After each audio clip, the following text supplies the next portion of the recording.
How to turn off Xbox activity feed sharing. So in here, the very first thing that you need to do is simply get into your Xbox, and then from here in the homepage here, you'll be able to see the X button on your Xbox, right? All you need to do is press the X button on the controller to open the guide.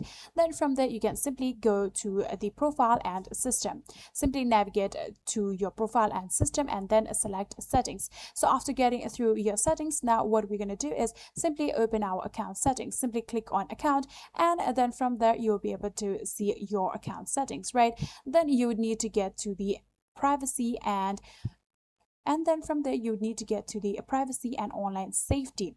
Then you'll be able to see Xbox privacy. Simply select that one, and then from there you would need to now turn off activity feed sharing. Simply click on this drop down arrow, and then you'll be able to select block, and just like that you'll be able to turn off your Xbox activity feed sharing. So under others, you can actually find the activity feed and set it to your block to stop sharing your activity, and just like that you'll be able to do it. So if you guys do have any further queries, please let me know in the comment section down below, and that will be it for this video.